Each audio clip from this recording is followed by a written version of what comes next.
салом бинандаҳои азиз, нашри навбатии барномаи нигоҳ аз телевизиони Тоҷикистон манзури шумо мегардад ва мавзӯи навбатии барномаи мо аст асорати равонии коронавирус ба сиришт ва рафтори одам чӣ гуна бояд сурат бигирад аз нигоҳи илми равоншиносӣ. Вобаста ба шарҳи ин масъала мо даъват намудем ба студияи марказии телевизиони Тоҷикистон Қутбиддин Каримиён, омӯзгори кафедраи психологияи Донишгоҳи Миллии Тоҷикистон. Дар оғози суҳбат барои бинандаҳои телевизиони Тоҷикистон, барои ҳар нафаре ки айни ҳол моро тамошо дорад, мегуфтед ки асорати равонии коронавирус ба сиришт ва рафтори одам чӣ гуна бояд сурат бигирад аз нигоҳи илми равоншиносӣ?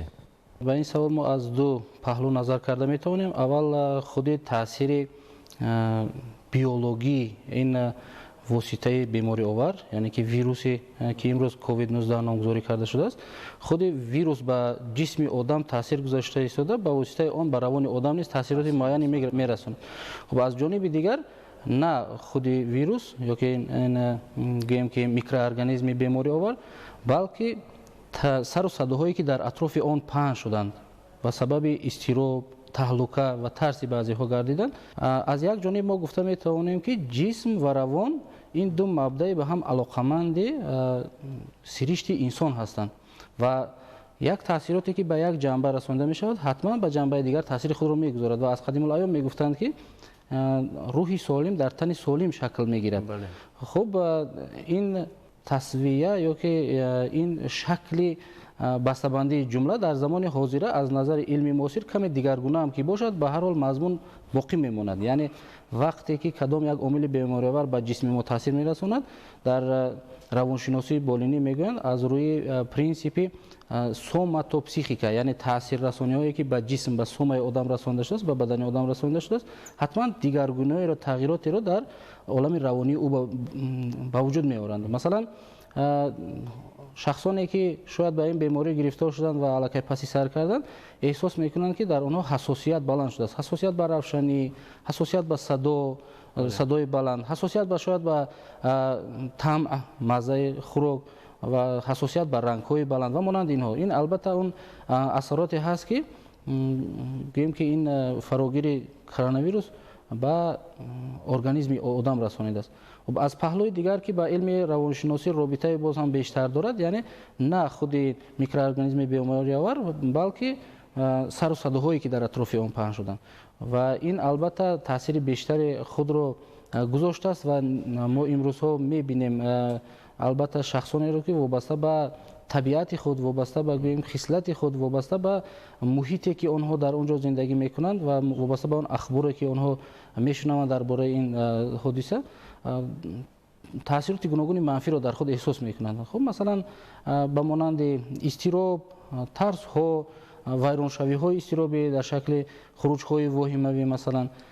Хуб ба ғайр аз ин хуб таҳлукае ки на танҳо дар фард, балки дар байни ҷомеа васеъ паҳн шудааст, инҳо албатта он таъссуротҳое ёки асароте ҳастанд ки аз сару садоҳои дар атрофи ин ҳодиса паҳн шуда ба бор омаданд. бинандаҳои азиз, агар шумо суол, дархост ва ё пешниҳоде доред вобаста ба ҳолати равонии хеш, метавонед тариқи телефон ва почтаи электроние ки ин лаҳзаҳо рӯи экранҳои телевизионҳои шумо намудор аст ба гурӯҳи эҷодии барномаи нигоҳ бифиристед ва мо ҳатман гурӯҳи эҷодии барнома суол, дархост ва пешниҳоди шуморо ба равоншиносони барнома пешниҳод менамоем ва ҳатман шумо дар нашрҳои минбаъдаи барномаи нигоҳ ба суолу дархост ва пешниҳоди хеш посух мегиред.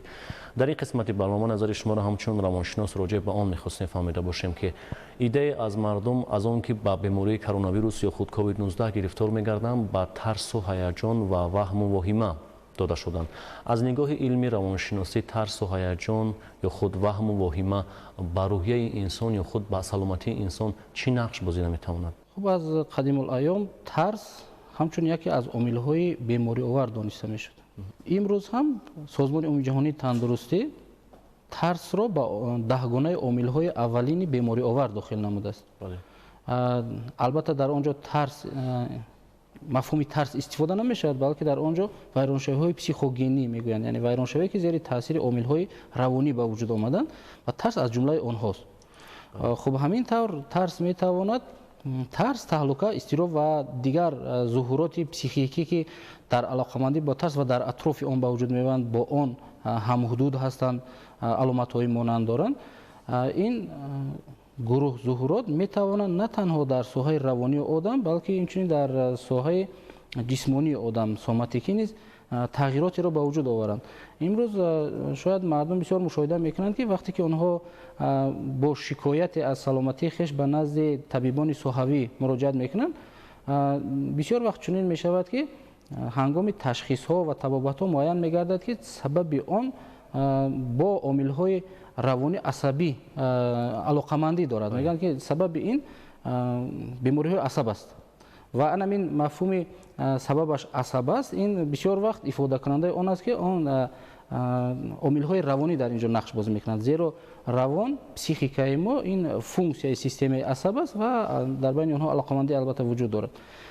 این تغییرات ها نهایت گوناگون هستند، سرکرده از گویم که بیماری ها تغییرات در فعالیت عضوهای داخلی، گویم در قسمت های گوناگون بدن، دردها در گویم که بغم ها، پای، دستان، درد سر و مانند اینها و همچنین تغییرات زیاده در عالم روانی انسان از قبیل متمرکز کردن نتوانستن دقت، یعنی روانه کردن نتوانستن دقت به فعالیتی که عین زمان اجرا کرده شده، دور شدن نتوانستن از فکرهای بیزار کننده، اندیشه های شلخین میگویم ما.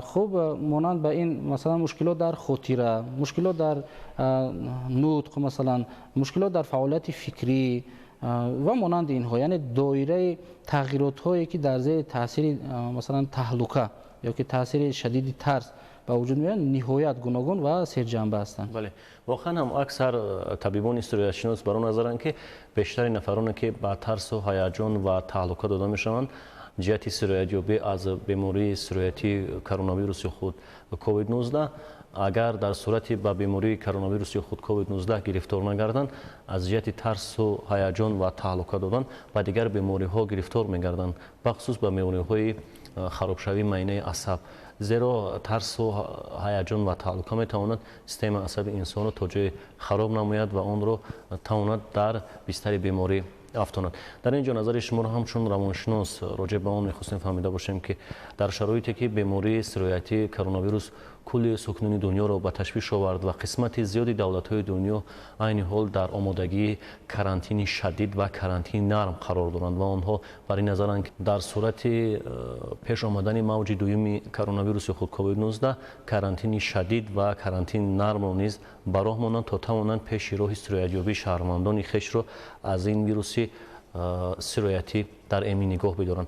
اما ترس و تعلقه و واهمه‌ای که امروز بیشتری مردم از آن در هیجان و در ترس قرار دارند، نظر شما را همچون روانشناس راجع به آن می‌خواستیم فهمیده باشیم که چرا قسمت زیادی مردم از ترس و هیجان و تعلقه عکس‌العمل گوناگون دارند؟ بله، سوال بسیار جالب است. گوناگونی عکس‌العمل ها به خبرها و به هر گونه تاثیرات دیگر هم این سرچشمه میگیرد از خصوصیت های شخصیتی و قسم سرچشمه میگیرن از طبیعت آدم که ما در علم روانشناسی همچون تیپ های مزاج یا نوع های مزاج میشناسیم. قسم سرچشمه میگیرن از خصلت های خاراکتر که در دوام حیات یا از تجربه او سرچشمه گرفته تشکل یافتند و وابسته به این مثلا خصلت های به مثل دلیری، شجاعت، ترسویی و مانند اینها البته تاثیر خودشون میرسونند. بغیر از این در اینجا تجربه زندگی آدم مثلا سن سال شخص نقش بازی میکنه، شاید کسبش، ساحه شوق و هوس های او و همچنین محیطی که او در آنجا زندگی میکند و جریان اخبار تهلکه آمیز. مثلا اگر شخص در محیط یا که فعالیت مشغول باشد که در آنجا چنین خبرها نسبتا کمتر یا که فرصت وقتی کمتر جدا میکند برای قبول کردن چنین خبرها، البته تاثیرات نیز کمتر است برای او. اما شخصانی هستند که شاید به سبب آنکه وقتی بیشتری خالی دارند یا به سبب آنکه برای آنها جالب است یا که برای آنکه آنها با سبب‌های گوناگون البته دائم آگاه بودن میخوان از نویگری‌های در اطراف فراگیری که کووید 19 به وجود آمده و آنها به نهایت زیاد اخبارات را مطالعه میکنند، رو میآورند، وقتی بیشتر صرف میکنند و اگر از یک طرف خودی خبرها تهلکه‌آمیز باشند، از طرف دیگر گویم که سیستم عصبی او برای هضم کردن اینقدر جریان بزرگ اخبار فرصت نمی‌یابد و این سبب البته استرس های هم جسمانی و هم روانی او میگردد. بسیار خوب قید کردن که عکس العمل‌های گوناگون از روحیه هر یک شخص وابستگی دارد. اگر هر یک شخص ترس و هیجان و واهمه را در خود جای دهد میتواند روحیه اون تا جای ناتمام باشد و آن نه تنها با بیماری کووید 19 بلکه با دیگر بیماری‌های روانی گرفتار شود.